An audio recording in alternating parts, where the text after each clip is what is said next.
ਸਤਿ ਸ਼੍ਰੀ ਅਕਾਲ, ਸਵਾਗਤ ਹੈ ਸਾਰੇ ਹੀ ਦਰਸ਼ਕਾਂ ਦਾ। ਪੰਜਾਬ ਇਸ ਵੇਲੇ ਵੇਖ ਰਹੇ ਹੋ ਤੁਸੀਂ ਤੇ ਮੈਂ ਹਾਂ ਗਗਨਦੀਪ ਸਿੰਘ ਲੈ ਕੇ ਹਾਜ਼ਰ ਹਾਂ ਪੰਜਾਬ ਦੇ ਤਾਜ਼ਾ ਹਾਲਾਤ। ਸਭ ਤੋਂ ਪਹਿਲਾਂ ਰੁਖ ਦਿੱਲੀ ਦੀਆਂ ਵਰੂਹਾਂ ਦੇ ਉੱਤੇ ਬੈਠੇ ਕਿਸਾਨੀ ਸੰਘਰਸ਼ ਦੇ ਵੱਲ ਕਰਦੇ ਹਾਂ। ਲਗਾਤਾਰ ਕਿਸਾਨ ਜਥੇਬੰਦੀਆਂ ਦੇ ਇਸ ਅੰਦੋਲਨ ਨੂੰ 15ਵਾਂ ਦਿਨ ਵੀ ਆਖਰਕਾਰ ਬੀਤ ਚੁੱਕਿਆ।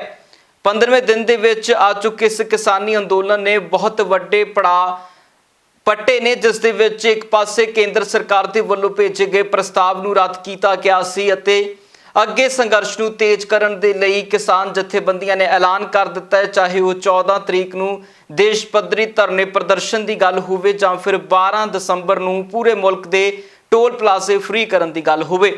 उधर इस पूरे मामले दे विच हुण खेतीबाड़ी मंत्री नरेंद्र तोमर अते रेलवे मंत्री पीयूष गोयल दे वल्लों एक प्रैस वार्ता की गई है, जिस प्रैस कॉन्फ्रेंस के दौरान खेतीबाड़ी मंत्री नरेंद्र तोमर ने किसानों को अपील की है कि वह जल्द तो जल्द अंदोलन खत्म करन अते सरकार उन्हां दीआं मंगां मनण दे लई तैयार है, पर ये मंगां सिर्फ सोधां दे रूप दे विच मन्नियां जाणगीआं, जिन्हां नूं पहिलां ही किसान जथेबंदियां किनारे लगा चुकियां ने। किसान जथेबंदियां दा कहना है कि सोधां किसी भी हालत दे विच स्वीकार नहीं कीतियां जाणगीआं, स्वीकार है तां सिर्फ ते सिर्फ इन्हां खेती कानूनां दा रद्द कीता जाना। दस दें कि कॉन्फ्रेंस के विच खेतीबाड़ी मंत्री ने कहा कि वह MSP नूं लिखती भरोसा देण दे लई भी तैयार ने। किसान संगठन सरकार के प्रस्ताव के उत्ते विचार करन, ये भी खेतीबाड़ी मंत्री ने प्रैस कॉन्फ्रेंस के दौरान कहा है। दस दें कि उन्होंने कहना सी कि किसान ठंड के विच बैठिया ने, साडे लई भी चिंता का विषय है। सरकार हर इतराज से गलबात करने लई तैयार है, जदों कि किसान चाहुंदा है असीं विचार वटांदरे लई भी तैयार हाँ। दस दें कि खेतीबाड़ी मंत्री ने कहा है कि असीं किसानां दीआं चिंतावां नूं दूर करन दे लई उन्हां दे सुझाव भी उडीक रहे हाँ, पर वह कानून वापस लैण दे उत्ते अड़े हुए ने। खेतीबाड़ी मंत्री ने कहा कि खेती बिल किसानी दी आज़ादी है, वन नेशन वन मार्केट दे नाल हुण किसान अपनी फसल किते भी अते किसे नूं भी किसी भी कीमत दे उत्ते बेच सकते ने। हुण किसे ते निर्भर होण दी बजाय किसान वड्डियां खुराक उत्पादन कंपनियां नूं भाईवाल वजों शामिल करके वड्डे मुनाफे कमा सकते ने। दस दी कि किसान नेतावां ने पहलां ही बुधवार नूं सरकार दे इन्हां प्रस्तावां नूं रद्द कर दिता है। उस तो बाद यह कॉन्फ्रेंस दे विच गलबात है जो खेतीबाड़ी मंत्री ने की है। उधर खेतीबाड़ी मंत्री नरेंद्र तोमर दे वल्लों जिन्हां प्रस्तावां दे उत्ते प्रैस कॉन्फ्रेंस की गई है, उन्हां नूं पहलां ही किसान जथेबंदियां दे वल्लों नकार दिता गया है ते अगले ऐलान किए गए हैं। इन्हां ऐलानां दे विच किसान जथेबंदियां दे बड़े अहम फैसले ने। एक बार कॉन्फ्रेंस वो सुना दिंदे हां जो प्रैस कॉन्फ्रेंस किसान जथेबंदियां ने भी की है, जिस दे विच उन्हां ने अगले ऐलान बड़े विस्तार दे नाल साझे कीते ने। जो दुआबा एरिया से है पंजाब से, इन्होंने अध्यक्षता की है मीटिंग की। ये आपको आज की मीटिंग के और फैसले भी पहले बताएंगे।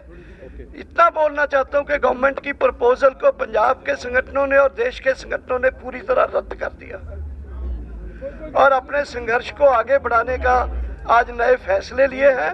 वो फैसले आपको साथी बताएंगे। सबसे पहले मैं जंगवीर जी, जो कुछ बचा उसके बाद अमरजीत जी, फिर शिव कुमार कक्का जी, डॉक्टर धावले जी, एक एक करके अपने बात रखेंगे। सबसे पहले जंगवीर जी, जंगवीर सिंह जो पंजाब के हमारे आज के अध्यक्ष थे, वो बात रखें। जो पहली बात तो जो सरकार की ओर से प्रपोजल आई है, हम सब ने फैसला किया है, उसको देखा है, उसको हम पूरी तरह से रद्द करते हैं। अगर सरकार द्वारा कोई प्रपोजल भेजती है तो उसके बारे में विचार करेंगे। पूरे देश में एक दिन का जिला हेडक्वार्टर पर मोर्चा लगेगा। 14 तारीख शुक्रवार को उनको घेरेंगे और वहां मोर्चा लगेगा। सोमवार को पूरे देश में लगातार रोष प्रदर्शन जारी रहेंगे। पंजाब, हरियाणा, यूपी, MP, राजस्थान और अदर स्टेट जहां पर पूरे रोष प्रदर्शन जारी रहेंगे। 14 तारीख को धरने लगाए जाएंगे। जो धरने नहीं लगाएंगे वो दिल्ली को कूच करेंगे। जयपुर दिल्ली हाईवे रोकने के लिए 12 तारीख तक फैसला कर लिया गया है। 12 तारीख तक उसको रोका जाएगा। जयपुर दिल्ली हाईवे 12 तारीख तक उसको रोका जाएगा। 12 तारीख को पूरे देश में एक दिन के लिए टोल प्लाजा फ्री कर दिए जाएंगे। एक दिन के लिए 12 तारीख को पूरे देश के टोल प्लाजा फ्री कर दिए जाएंगे। यही आज की मीटिंग का जो फैसला हुआ है और इसी पर हम बेनती करूंगा कक्का जी से, वो विस्तार से बताएंगे। हम लोगों ने फिर भी मना किया और साफ कह दिया कि हमारी डेडलाइन है एकदम 3 अध्यादेश पूरी तरह निरस्त हो और एमएसपी पर क्रय करने की गारंटी का कानून बनाया जाए। ये 2 बातें उनको साफ कह दी। फिर भी उन्होंने कहा कि हमारी रिक्वेस्ट है कि आपको हम प्रपोजल भेजेंगे इन्हीं आवश्यक सुधारों को लेकर। प्रपोजल हम भेजेंगे, आप उस पर कम से कम विचार करें या गौर करें।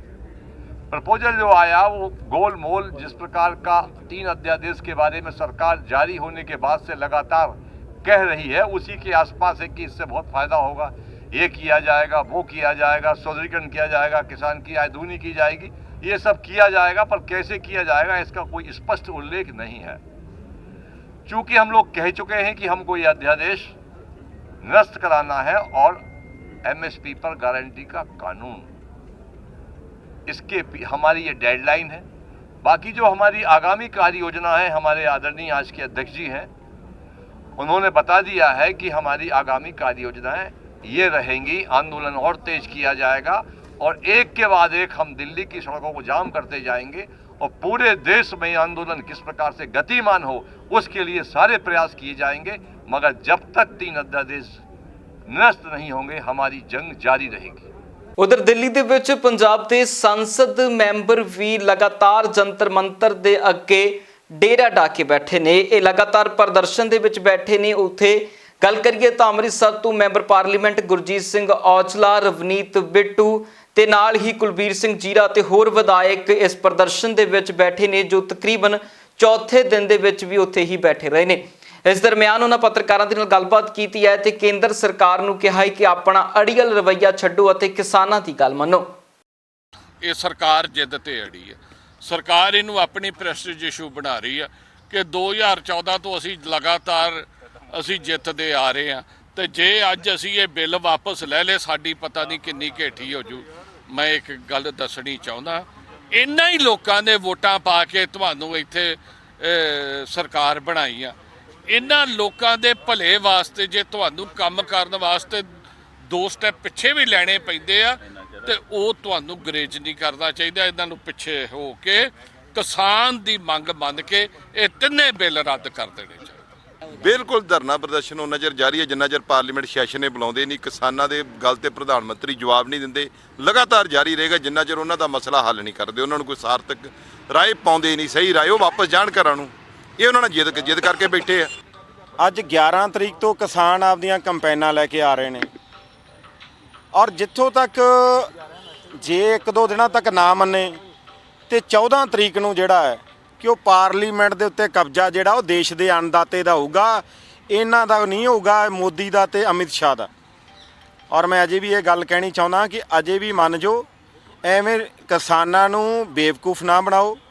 ਜਦੋਂ ਕਿਸਾਨਾਂ ਨੇ ਇੱਕੋ ਗੱਲ ਹੀ ਕਹਿਤੀ, ਸਾਡੇ ਕਿਸਾਨ ਆਗੂਆਂ ਨੇ, ਉਹਨਾਂ ਨੇ ਕਿਹਾ ਯੈਸ ਔਰ ਨੋ, ਤੇ ਯੈਸ ਔਰ ਨੋ ਦਾ ਮਤਲਬ ਇਹ ਆ ਕਿ ਇਹ ਬਿੱਲ ਜਿਹੜੇ ਆ ਰੱਦ ਕਰੋ ਔਰ ਸਾਰੇ ਕਿਸਾਨਾਂ ਨੂੰ ਆ ਨਵਾਂ ਸਾਲ ਜਿਹੜਾ ਹੈ ਕਿ ਉਹਨਾਂ ਨੂੰ ਘਰ 'ਚ ਆਪਦੇ ਬੱਚਿਆਂ 'ਚ ਆਪਦੇ ਪਰਿਵਾਰ 'ਚ ਮਨਾਉਣ ਦਿਓ। उधर रवनीत बिट्टू के वलों भाजपा के केंद्रीय मंत्री के वलों किसानी अंदोलन के तहत दिते गए बयान की निंदा की है। उन्हों का कहना सी कि जिन्हां पॉलिसियां दे नाल भाजपा चल रही है ये देश के लिए खतरनाक साबित हो सकती ने।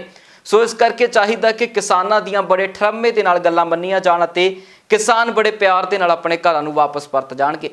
समझ तो बाहर आ गल करोना के टाइम की ये किसान आ बैठक तो छड्डो, बैठक काहदे लई करदे आ बार बार बैठक। मेरी गल सुनो, 130 करोड़ लोगों नूं आ करोना दे विच किहने अनाज दिता है, किहने रोटी खिलाई आ। दूजे पासे तुसीं जिहड़े चंद घराने आ उन्हां नूं इस करोना 21 लाख करोड़ रुपया तुसीं नवां देता उन्हां नूं पैसा। 11 लाख करोड़ रुपया तुसीं पुराना टैक्स उन्हां दा माफ़ करता सारा। किन्ना हो गया? 32 लाख करोड़ रुपया वो चंद घरानिਆਂ ਨੂੰ देता। ਤੇ ਤੁਸੀਂ ਇੱਕ ਪਾਸੇ 130 ਕਰੋੜ ਕਿਸਾਨ ਉਹਨਾਂ ਦੇ ਸਾਰੇ ਅਧਿਕਾਰ ਖੋ ਕੇ ਤੁਸੀਂ ਇਹ ਨਵੇਂ ਬਿੱਲ ਬਣਾਤੇ। ਤੇ ਬੈਠਕ ਕਰਨੀ ਕਾਹਦੇ ਲਈ ਆ? ਬੈਠਕ ਦੇਖੋ ਆਹ ਪਾਰਲੀਮੈਂਟ ਆ, ਮਗਰ ਅੱਜ ਉਦਘਾਟਨ ਕਰ ਰਹੇ ਆ ਪ੍ਰਾਈਮ ਮਿਨਿਸਟਰ, ਨਵੀਂ ਪਾਰਲੀਮੈਂਟ ਦਾ ਉਦਘਾਟਨ ਕਰ ਰਹੇ ਆ। ਉਸ ਪਾਰਲੀਮੈਂਟ ਨੂੰ ਸੱਦਣ ਜਲਦੀ ਤੋਂ ਜਲਦੀ ਇਹ ਜਿਹੜੇ ਬਿੱਲ ਵਾਪਸ ਲੈ ਲੈਣ ਤੇ ਨਵੇਂ ਸਾਲ ਦਾ ਤੋਹਫਾ ਦੇ ਕੇ, ਕਿਉਂਕਿ ਮੈਜੋਰਿਟੀ ਤਾਂ ਇਹਨਾਂ ਦੀ ਆ, ਮੈਂ ਬਾਰ-ਬਾਰ ਕਿਹਾ ਵੀ ਮੈਜੋਰਿਟੀ ਪਾਰਲੀਮੈਂਟ 'ਚ ਇਹਨਾਂ ਦੀ ਆ। ਜੇ ਨਵੇਂ ਕਾਨੂੰਨ ਲੈ ਕੇ ਆਉਣਗੇ ਕਿਸਾਨਾਂ ਤੋਂ ਜਿਹੜੇ ਇਹਨਾਂ ਨੇ ਸਮਝੇ ਆ, ਉਹ ਵੀ ਮੋਦੀ ਦੀ ਮੋਹਰ ਲੱਗਣੀ ਆ, ਉਹ ਵੀ ਤੋਮਰ ਦੀ ਮੋਹਰ ਲੱਗਣੀ ਆ, ਤੇ ਨਵੇਂ ਬਿੱਲ ਵਧੀਆ ਬਣਾ ਕੇ ਮੈਜੋਰਿਟੀ ਇਹਨਾਂ ਦੀ ਆ ਲਾ ਕੇ ਤੋਰਨ ਤੇ ਕਿਸਾਨ ਨਵੇਂ ਸਾਲ ਨੂੰ ਭੰਗੜੇ ਪਾਉਂਦੇ ਜਾਣ। ਪਰ ਜੇ ਨਹੀਂ, ਫਿਰ 14 ਤੋਂ ਬਾਅਦ ਹੋਰ ਐਜੀਟੇਸ਼ਨ ਤੇਜ਼ ਹੋਊ, ਹੋਰ ਔਖੇ ਹੋਣਗੇ, ਹੋਰ ਸਾਧ ਜਿਹੜਾ ਹੈ ਉਹ ਬੰਦ ਹੋਊਗਾ। ਇਹ ਲੋਕ ਕਿਸੇ ਦੇ ਕਹੇ ਤੇ ਨਹੀਂ ਆਏ ਹੋਏ, ਲੋਕ ਆਪਣੀ ਮੋਟਰ ਖਾਤਰ, ਆਪਣੇ ਖੇਤ ਖਾਤਰ, ਆਪਣੇ ਬਲਦਾਂ, ਟਰੈਕਟਰ, ਕਹੀ, ਸੁਹਾਗਾ, ਹਲ, ਉਹਦੇ ਖਾਤਰ ਆਏ ਹੋਏ, ਆਪਣੀ ਅਗਲੀ ਪੀੜ੍ਹੀ ਖਾਤਰ ਆਏ ਹੋਏ ਆ ਵੀ ਜਿਹੜੇ ਜ਼ਮੀਨਾਂ ਖੋਣ ਦੀ ਇੰਡਸਟਰੀਸਟਾਂ ਨੂੰ ਦੇਣ ਦੀ ਤਿਆਰੀ ਆ। ਇਹ ਕਿਸੇ ਦੇ ਕਹੇ ਤੇ ਵਾਪਸ ਨਹੀਂ ਜਾਣਾ। ਜਿਹਦੇ ਨਾਲ ਮਰਜ਼ੀ ਮੀਟਿੰਗਾਂ ਬੰਦ ਕਮਰੇ 'ਚ ਇੱਕ ਵਾਰ ਨਹੀਂ 50 ਵਾਰ ਕਰ ਲਓ ਹੋਰ। ਜੇ ਤੁਸੀਂ ਸੋਚੋ ਇਹ ਲੀਡਰਾਂ ਦੇ ਹੱਥ ਹੈ ਐਜੀਟੇਸ਼ਨ, ਵੀ ਇਹ ਕਹਿ ਦੇਣਗੇ ਬਹੁਤ ਵਧੀਆ ਦੁਬਾਰਾ ਉਹਨਾਂ ਨੇ ਸਾਰਾ ਕੁਝ ਕਰਤਾ ਜੀ, ਵਾਪਸ ਜਾਓ, ਨਹੀਂ ਜਾ ਹੋਣਾ। ਜਿੰਨਾ ਚਿਰ ਤੁਸੀਂ ਉਹਨਾਂ ਦੇ ਵਿੱਚ ਜਾ ਕੇ ਉਸ ਮੰਚ ਤੇ ਨਹੀਂ ਕਹੋਗੇ ਵੀ ਤਿੰਨੋਂ ਬਿੱਲ ਵਾਪਸ ਲੈ ਲੈ, ਉਹਨਾਂ ਚਿਰ ਉਹ ਲੋਕਾਂ ਨੇ ਜਾਣਾ ਨਹੀਂ। ਭੁਲੇਖੇ 'ਚ ਨਾ ਰਿਓ। ਉੱਥੋਂ ਤਾਂ ਐਸਾ ਸਮਾਨ ਅਮਰੀਕਾ ਕੈਨੇਡਾ ਤੋਂ ਆ ਰਿਹਾ ਏ, ਉਹ 6 ਮਹੀਨੇ ਕੀ ਸਾਲ ਬੈਠੇ ਰਹਿਣ।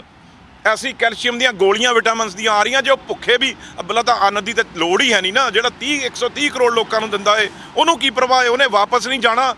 ਰੱਬ ਦੇ ਵਾਸਤੇ ਇੱਕ ਬਿੱਲ ਸ਼ਬਦ ਜਿੱਦ ਪਿੱਛੇ ਵੀ ਭਾਈ ਮੋਦੀ ਤੇ ਅਮਿਤ ਸ਼ਾਹ ਕਦੇ ਜਿਹੜੀ ਚੀਜ਼ ਕਰਤੀ ਵਾਪਸ ਨਹੀਂ ਹੋਈ। ਇਹ ਅੰਨਦਾਤਾ ਸੁਣ, ਇੱਕ ਆਖਰੀ ਗੱਲ, ਤੁਸੀਂ ਜੇ ਜਾਟ ਤੇ ਜੱਟ ਕਹੋਗੇ ਫਿਰ ਉਹ 1% ਨੇ, ਜੇ ਤੁਸੀਂ ਕਿਰਤੀ ਕਿਸਾਨ ਕਹੋਗੇ ਫਿਰ ਉਹ 65% ਨੇ, ਜੇ ਤੁਸੀਂ ਕਿਸਾਨ ਤੇ ਮਜ਼ਦੂਰ ਕਹੋਗੇ ਫਿਰ ਉਹ 85% ਨੇ, ਤੇ 85% ਲੋਕ ਤੁਹਾਡੇ ਬੈਠੇ ਨੇ, ਤੇ ਰਹਿ ਕੀ ਗਿਆ ਪਿੱਛੇ। ਉਧਰ ਪੰਜਾਬੀ ਏਕਤਾ ਪਾਰਟੀ ਦੇ ਪ੍ਰਧਾਨ ਸੁਖਪਾਲ ਸਿੰਘ ਖਹਿਰਾ ਵੀ ਲਗਾਤਾਰ ਕਿਸਾਨੀ ਅੰਦੋਲਨ ਦੇ ਵਿੱਚ ਡਟੇ ਹੋਏ ਨੇ ਤੇ ਸੁਖਪਾਲ ਸਿੰਘ ਖਹਿਰਾ ਦੀ ਵੱਲੋਂ ਭਾਜਪਾ ਦੇ ਪੋਤੜੇ ਫਰੋਲੇ ਗਏ ਨੇ। ਭਾਜਪਾ ਤੇ ਬੋਲਦੇ ਹੋਏ ਉਹਨਾਂ ਕਿਹਾ ਕਿ ਭਾਜਪਾ ਹੁਣ ਪੂੰਜੀਪਤੀਆਂ ਦੇ ਹੱਥ ਦੇ ਵਿੱਚ ਖੇਡ ਰਹੀ ਹੈ, ਜਿਸ ਦੇ ਚੱਲਦਿਆਂ ਉਹਨਾਂ ਨੂੰ ਕਿਸਾਨ ਨਜ਼ਰ ਹੀ ਨਹੀਂ ਆ ਰਹੇ। ਹੋਰ ਕੀ ਕੁਝ ਕਹਿਣਾ ਸੁਖਪਾਲ ਖਹਿਰਾ ਦਾ, ਸੁਣਦੇ ਹਾਂ। ਕਿ ਮੋਦੀ ਨੇ ਸਾਨੂੰ ਆ ਜੋ ਕੁਝ ਕਾਲੇ ਕਾਨੂੰਨ ਬਣਾਏ, ਉਹਦੇ ਨਾਲ ਸਾਡੀ ਕੌਮ ਨੂੰ ਇੱਕ ਵਾਰ ਜਗਾਇਆ ਵੀ ਹੈ ਬਹੁਤ ਵੱਡੇ ਪੱਧਰ, ਸਾਡੇ ਸੂਬੇ ਤੇ ਸਾਡੀ ਕੌਮ। ਕੁਝ ਵਿੱਚੋਂ ਐਂ ਲੱਗਣ ਲੱਗ ਗਿਆ ਸੀਗਾ ਕਿ ਲੋਕੀ ਆਰਾਮਪ੍ਰਸਤ ਹੋ ਗਏ ਨੇ, ਸ਼ਾਇਦ ਜ਼ਿੰਦਗੀ ਜਿਹੜੀ ਹੈਗੀ ਆ ਉਹ ਸਾਰਿਆਂ ਦੇ ਕੋਲ ਜੋ ਸੁੱਖ ਨੇ ਦੁਨਿਆਵੀ ਉਹ ਪਹੁੰਚ ਚੁੱਕੇ ਨੇ, ਸਾਡੇ ਬੱਚੇ ਵਿਦੇਸ਼ਾਂ ਵਿੱਚ ਜਾ ਚੁੱਕੇ ਨੇ, ਤੇ ਸ਼ਾਇਦ ਪੰਜਾਬ ਦੇ ਲੋਕ ਉਹ ਸੰਘਰਸ਼ ਜਿਹੜਾ ਕਿਸੇ ਵਕਤ ਸਾਡੇ ਬਜ਼ੁਰਗ ਜਿਹੜੇ ਸੀ ਮੋਰਚੇ ਲਾ ਕੇ, ਜਾਂ ਉਸ ਤੋਂ ਪਹਿਲਾਂ ਸਾਡੇ ਜਿਹੜੇ ਪੁਰਖੇ ਸੀਗੇ, ਉਹਨਾਂ ਨੇ ਬਹੁਤ ਸ਼ਹਾਦਤਾਂ ਦੇ ਕੇ ਦਿੱਤਾ ਵੀ ਕੀ ਇਹ ਸੰਘਰਸ਼ ਕਰ ਸਕਣਗੇ।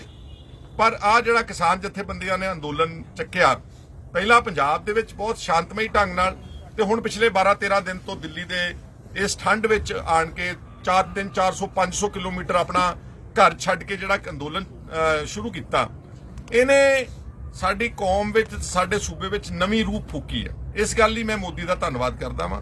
ਔਰ ਅੱਜ ਇਹ ਲੋਕ, ਪੰਜਾਬ ਦੇ ਬਹਾਦਰ ਨੌਜਵਾਨ, ਅਗਲੇ ਕਈ ਮਹੀਨਿਆਂ ਤੱਕ ਲੜਨ ਵਾਸਤੇ ਤਿਆਰ ਬੈਠੇ ਨੇ। ਤੁਸੀਂ ਬਾਹਰ ਨਿਕਲ ਕੇ ਜਾ ਕੇ ਦੇਖੋਗੇ, ਹਰ ਟਰਾਲੀ ਦੇ ਵਿੱਚ ਲੰਬੇ ਅਰਸੇ ਵਾਸਤੇ ਰਾਸ਼ਨ ਪਿਆ।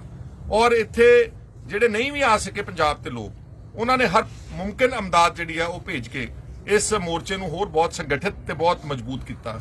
NRIs ਨੇ ਵਿਦੇਸ਼ਾਂ 'ਚ ਬੈਠੇ ਆਪਣੇ ਸ਼ਹਿਰ, ਆਪਣੇ ਦੇਸ਼ਾਂ ਦੇ ਵਿੱਚ ਬਹੁਤ ਵੱਡੇ ਪੱਧਰ ਦੇ ਉੱਤੇ ਠੋਸ ਵਿਰੋਧ ਦਰਜ ਕਰਾਇਆ, ਇੰਟਰਨੈਸ਼ਨਲ ਵੌਇਸ ਬਣੇ ਨੇ।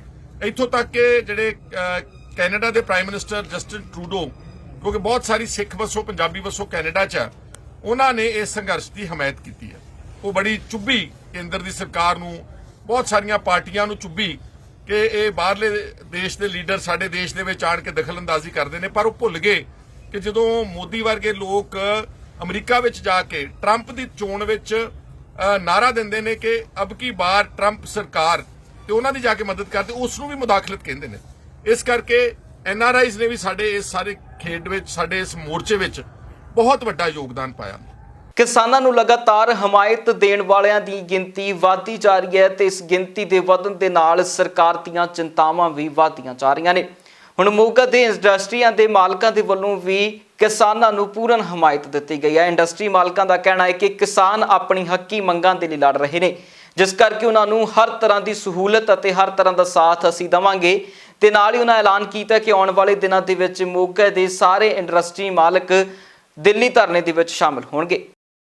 ਅੱਜ ਦਾ ਰੋਜ਼ ਪ੍ਰੋਸੈਸ਼ਨ ਸਾਡਾ ਜਿਹੜਾ ਕੀਤਾ ਜਾ ਰਿਹਾ ਹੈ, ਸਾਰੀ ਮੋਗੇ ਜ਼ਿਲ੍ਹੇ ਦੀ ਇੰਡਸਟਰੀ ਵੱਲੋਂ, ਇੰਡਸਟਰੀਅਲ ਫੋਕਲ ਪੁਆਇੰਟ ਦੇ ਸਾਰੇ ਮੈਂਬਰ ਮੇਰੇ ਨਾਲ ਖੜੇ ਆ। ਔਰ ਅਸੀਂ ਹਮੇਸ਼ਾ ਅੱਗੇ ਵੀ ਕਿਸਾਨਾਂ ਦੇ ਹੱਕ 'ਚ ਰਹੇ ਹਾਂ, ਅਸੀਂ ਕਿਸਾਨਾਂ ਵਾਸਤੇ ਹੀ ਸਾਰਾ ਇੱਥੇ ਬਿਜ਼ਨਸ ਕਰਦੇ ਹਾਂ। ਕਿਸਾਨ ਸਾਡੇ ਅੰਨਦਾਤਾ, ਅਸੀਂ ਇਹਨਾਂ ਬਗੈਰ ਕਿਸੇ ਕੰਮ ਦੇ ਨਹੀਂ। ਸਾਰੀ ਦੁਨੀਆ ਦੇ ਵਿੱਚ ਇਹਨਾਂ ਦਾ ਇੱਕ ਐਸਾ ਸਿਸਟਮ ਚੱਲ ਰਿਹਾ ਜੋ ਵਿਧੀ ਦਾ ਵਿਧਾਨ ਬਣਿਆ ਹੋਇਆ ਵੀ ਕਿਸਾਨ ਨੇ ਬਣਾਉਣਾ, ਉਸ ਤੋਂ ਬਾਅਦ ਘਰ ਘਰ ਜਾਣਾ, ਮਾਲ ਖਾਣਾ, ਇੰਡਸਟਰੀ ਚੱਲਣੀ ਹੈ, ਸਭ ਦੀ ਦੁਕਾਨਦਾਰੀ ਚੱਲਣੀ ਹੈ, ਸਭ ਦੇ ਘਰ ਚੱਲਣੇ ਆ।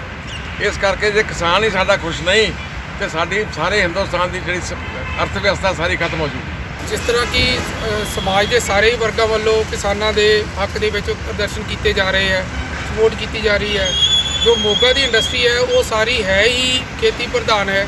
ਸਾਰੇ ਇੱਥੇ ਐਗਰੀਕਲਚਰ ਦੀ ਹੱਬ ਹੈ, ਐਗਰੀਕਲਚਰ ਇੰਪਲੀਮੈਂਟਸ ਬਣਦੇ ਹਨ, ਕੰਬਾਈਨਾਂ ਸਮਾਨ ਬਣਦਾ ਹੈ ਔਰ ਇੱਕ ਤਰ੍ਹਾਂ ਨਾਲ ਸਾਰਾ ਕੁਝ ਕਿਸਾਨ ਤੇ ਹੀ ਨਿਰਭਰ ਕਰਦਾ ਹੈ ਔਰ ਛੋਟੇ ਕਿਸਾਨ ਤੇ ਨਿਰਭਰ ਕਰਦਾ ਹੈ। ਜੋ ਸਰਕਾਰ ਦੁਆਰਾ ਜੋ ਕਾਰਪੋਰੇਟਾਂ ਨੂੰ ਪਹਿਲ ਦੇਣ ਲਈ ਜੋ ਨੀਤੀਆਂ ਬਣਾਈਆਂ ਗਈਆਂ ਹਨ, ਅਸੀਂ ਉਹਨਾਂ ਦਾ ਪੁਰਜ਼ੋਰ ਵਿਰੋਧ ਕਰਦੇ ਹਾਂ ਔਰ ਕਰਦੇ ਰਹਾਂਗੇ ਵੀ। ਤਨ ਮਨ ਧਨ ਨਾਲ ਦਿੱਲੀ ਵੀ ਜਾਣਾ ਪਿਆ, ਉੱਥੇ ਵੀ ਜਾਵਾਂਗੇ। ਕਿਸਾਨ ਇਸ ਜੋ ਇੰਡੀਆ ਹੈ ਉਸਦੀ 70% ਜੋ ਆਏ ਹੈ ਉਹ ਕਿਸਾਨੀ ਤੋਂ ਹੀ ਆਉਂਦੀ ਹੈ। ਸਾਰੇ ਸਾਡੀ ਇੰਡਸਟਰੀ ਹੀ ਕਿਸਾਨ ਤੇ ਡਿਪੈਂਡੈਂਟ ਹੈ। ਹੁਣ ਕਿਸਾਨ ਨੂੰ ਸਾਡੀ ਲੋੜ ਹੈ ਤਾਂ ਅਸੀਂ ਕਿਸਾਨ ਦੇ ਨਾਲ ਤਨ ਮਨ ਧਨ ਨਾਲ ਖੜੇ ਹਾਂ। ਸਾਬਕਾ ਮੰਤਰੀ ਦੀ ਅਗਵਾਈ ਦੇ ਹੇਠ ਔਰਤਾਂ ਦੇ ਇੱਕ ਵੱਡੇ ਸਮੂਹ ਨੇ ਵੀ ਕਿਸਾਨਾਂ ਦੀ ਹਮਾਇਤ ਕੀਤੀ ਹੈ ਤੇ ਇਸ ਮੌਕੇ ਦੇ ਉੱਤੇ ਉਹਨਾਂ ਕੈਂਡਲ ਮਾਰਚ ਕੱਢ ਕੇ ਕਿਸਾਨਾਂ ਨੂੰ ਆਪਣਾ ਸਮਰਥਨ ਦਿੱਤਾ ਹੈ ਤੇ ਉਹਨਾਂ ਕੇਂਦਰ ਸਰਕਾਰ ਦੇ ਮਨਸੂਬਿਆਂ ਦੇ ਉੱਤੇ ਵੀ ਸਵਾਲੀਆ ਚਿੰਨ੍ਹ ਲਾਇਆ ਹੈ। ਕੀ ਕੁਝ ਕਹਿਣਾ ਇਹਨਾਂ ਔਰਤਾਂ ਦਾ ਉਹ ਸੁਣਦੇ ਹਾਂ। ਹਾਂਜੀ, ਜਿਹੜੇ ਅੱਜ ਮੋਦੀ ਨੇ ਮਤਲਬ ਕਾਲੇ ਕਾਨੂੰਨ ਪਾਸ ਕੀਤੇ, ਖੇਤੀ ਆਰਡੀਨੈਂਸ ਪਾਸ ਕੀਤੇ ਕਿਸਾਨਾਂ ਦੇ ਵਿਰੁੱਧ ਦੇ ਵਿੱਚ ਤੇ ਉਹਦੇ ਭਾਈਵਾਲਾਂ ਨੇ, ਕਾਰਪੋਰੇਟ ਘਰਾਣੇ ਨੇ, ਅੰਬਾਨੀ ਡਾਨੀ ਨੇ, ਅਸੀਂ ਉਸ ਦੇ ਵਿਰੁੱਧ ਦੇ ਵਿੱਚ ਇਕੱਠੇ ਹੋਏ, ਉਹਨਾਂ ਦਾ ਵਿਰੋਧ ਕਰਨੇ ਇਕੱਠੇ ਹੋਏ। ਇਸ ਤੋਂ ਇਲਾਵਾ ਜਿਹੜੇ ਸਾਡੇ ਕਿਸਾਨ ਭਰਾ, ਸਾਡੇ ਬਜ਼ੁਰਗ ਜਿਹੜੇ ਖੇਤੀ ਆਰਡੀਨੈਂਸ ਦੇ ਵਿਰੁੱਧ ਦਿੱਲੀ ਇਕੱਠੇ ਹੋਏ ਆ, ਦਿੱਲੀ ਧਰਨਿਆਂ ਤੇ ਬੈਠੇ, ਅਸੀਂ ਉਹਨਾਂ ਦੀ ਸਿਹਤਯਾਬੀ ਲਈ, ਉਹਨਾਂ ਦੀ ਤੰਦਰੁਸਤੀ ਲਈ ਅੱਜ ਅਸੀਂ ਸ਼ਾਂਤੀ ਮਾਰਚ ਕਰ ਰਹੇ ਹਾਂ, ਕੈਂਡਲ ਮਾਰਚ ਕਰ ਰਹੇ ਹਾਂ। ਪਰਮਾਤਮਾ ਦੀ ਸਿਹਤ ਨੂੰ ਮਤਲਬ ਕਿ ਤੰਦਰੁਸਤ ਰੱਖੇ, ਉਹਨਾਂ ਨੂੰ ਤਰੱਕੀਆਂ ਬਖਸ਼ੇ ਤੇ ਦੇਸ਼ ਦੇ ਵਿੱਚ ਜਿੰਨੇ ਵੀ ਸਾਡੇ ਭੈਣ ਭਰਾ ਸਾਰੇ ਪ੍ਰੋਟੈਸਟ ਕਰ ਰਹੇ, ਅਸੀਂ ਉਹਨਾਂ ਦੀ ਮਤਲਬ ਤੰਦਰੁਸਤੀ ਦੀ ਕਾਮਨਾ ਕਰਦੇ ਹਾਂ। ਅੱਜ ਅਸੀਂ ਸਾਰੇ ਜਣੇ, ਸਾਰੀਆਂ ਲੇਡੀਜ਼ ਮਿਲ ਕੇ, ਖਾਸ ਕਰਕੇ ਸਰਬਜੀਤ ਦੇ ਨਾਲ ਤੇ ਸਾਰੇ ਅਸੀਂ ਇਕੱਠੇ ਹੋ ਕੇ ਅੱਜ ਅਸੀਂ ਪ੍ਰੋਟੈਸਟ ਕਰ ਰਹੇ ਹਾਂ, ਕੈਂਡਲ ਮਾਰਚ ਕਰ ਰਹੇ ਹਾਂ ਮੋਦੀ ਸਰਕਾਰ ਦੇ ਅਗੇਂਸਟ। ਸਾਡੇ ਕਿਸਾਨ ਵੀਰ, ਸਾਡੇ ਕਿਸਾਨ ਭਰਾ, ਸਾਡਾ ਪੰਜਾਬ ਦਾ ਕਹਿ ਲਓ ਹਿੰਦੁਸਤਾਨ ਦਾ ਅੰਨਦਾਤਾ ਅੱਜ ਦਿੱਲੀ ਦੇ ਬਾਰਡਰ ਦੇ ਉੱਪਰ ਜਾ ਕੇ ਬੈਠਾ ਹੋਇਆ ਹੈ ਧਰਨੇ ਦੇ ਉੱਪਰ ਕਿ ਜੋ ਉਹਨਾਂ ਨੇ ਕਿਸਾਨਾਂ ਦੇ ਖਿਲਾਫ ਜੋ ਉਹਨਾਂ ਨੇ ਕਾਨੂੰਨ ਬਣਾਇਆ ਜਾਂ ਜੋ ਇਹਨਾਂ ਨੇ ਪਾਸ ਕੀਤਾ ਹੈ ਉਸ 'ਤੇ ਅਸੀਂ ਸਾਰੀ ਵਿਰੋਧਤਾ ਕਰਦੇ ਹਾਂ। ਕਿਉਂਕਿ ਜੇ ਅਸੀਂ ਇਹ ਗੱਲ ਚੰਗੀ ਤਰ੍ਹਾਂ ਜਾਣਦੇ ਹਾਂ ਕਿ ਜੇ ਸਾਡੇ ਕਿਸਾਨ ਵੀਰਾਂ ਦਾ ਇਹਨਾਂ ਨੇ ਇਸ ਕਾਨੂੰਨ ਨੂੰ ਖਤਮ ਨਾ ਕੀਤਾ ਤਾਂ ਜਿਹੜੀ ਸਾਡੀ ਇਹ ਇੱਕ ਕਹਿ ਲਓ ਕਿ ਪਹਿਲਾਂ ਇੱਕ ਮੂਵਮੈਂਟ ਸ਼ੁਰੂ ਹੋਈ ਹੈ, ਇਹ ਸਾਰੇ ਹਿੰਦੁਸਤਾਨ 'ਚ ਨਹੀਂ ਬਲਕਿ ਦੁਨੀਆ ਭਰ 'ਚ ਇਹ ਫੈਲੇਗੀ ਔਰ ਮੋਦੀ ਨੂੰ ਆਪਣੇ ਜਿਹੜਾ ਪ੍ਰਾਈਮ ਮਿਨਿਸਟਰ ਤੋਂ ਰਿਜ਼ਾਈਨ ਕਰਨਾ ਪਏਗਾ। ਪੰਜਾਬ ਇਸ ਵੇਲੇ ਦੇ ਵਿੱਚ ਫਿਲਹਾਲ ਦੇ ਲਈ ਨਾ ਹੀ ਫਿਰ ਮੁੜ ਹਾਜ਼ਰ ਹੁੰਨੇ ਆ ਨਵੀਆਂ ਤੇ ਤਾਜ਼ਾ ਅਪਡੇਟਸ ਦੇ ਨਾਲ। ਤਦ ਤੱਕ ਲਈ ਮੈਨੂੰ ਦਿਓ ਇਜਾਜ਼ਤ। ਧੰਨਵਾਦ।